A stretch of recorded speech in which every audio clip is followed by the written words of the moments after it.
निजामुद्दीन बस्ती दिल्ली का एक क़दामत पसंद इलाका जहां अक्सरियत मुसलमानों की है। बस्ती की चंद औरतों ने इन्हीं गलियों के रास्ते एक खुला आसमान तलाश करने की हिम्मत की है। जायका निजामुद्दीन इलाके में अपनी किस्म का वाहिद कारोबार है जिसे पूरी तरह बस्ती की औरतें चलाती हैं।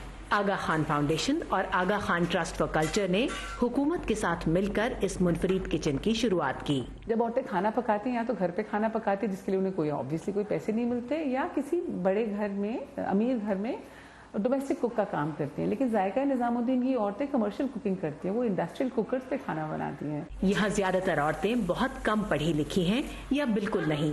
तकरीबन सभी कम आमदन वाले घरों से हैं और पहली बार पैसा कमाने घर से बाहर निकली हैं। मुश्किलात ने हर कदम पर रास्ता रोका। घर वाले ने बहुत रोका टाकी करी, बहुत चिल्ला चिल्ली, घर में आए दिन लड़ाई झगड़ा, लेकिन सब चीज को झेल के परेशानी को खत्म करके आगे तक बढ़े। अब तो घर वाले भी इतना सपोर्ट करते हैं, बहुत ज्यादा। जायका निजामुद्दीन की बढ़ती हुई मकबूलियत ने इसे एग्जीबिशंस और फूड फेस्टिवल्स में जगह दिलाई है। ये हमारा अपना काम है, हमारा अपना बिजनेस है। इसमें नाम है कि जायका निजामुद्दीन में 9 लेडीज मिलके ये काम कर रही, तो इससे हमारे को एक नई पहचान मिली है जो घर पे काम करने से नहीं मिलती है। जायका निजामुद्दीन से एक मंजिल नीचे इंशाए नूर में ऐसी खवातीन ज्यादा हैं जिन्हें ज्यादा देर तक घर के बाहर रहने की इजाजत नहीं मिलती। इन्हें कागज का जाली वर्क, कढ़ाई सिलाई, क्रोशिया और किताब की जिल्द बनाने जैसे काम सिखाए जाते हैं जो घर पर भी हो सकें।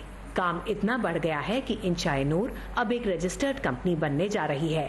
इनको सब मालूम होता है किस काम के लिए कितने पैसे हैं, हमारे बैंक अकाउंट में कितने पैसे हैं, हमको हमारे वेजेस क्या हैं, हमारे वेजेस का क्या प्रतिशत हमारे कॉर्पोरेट फंड में जमा होता है। मैं चाहती थी मैं बाहर निकलूं और इनकी फीस वगैरह जो स्कूल पढ़ रही थी, थोड़ा थोड़ा मेरा भी सहारा लगे। मेरे क्रोशिये के काम में मैं जो भी कमाती हूँ मेरे बच्चों के लिए जाता है।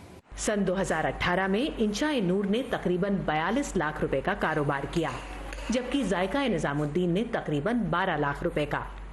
Ritul Joshi, voice of America, Delhi.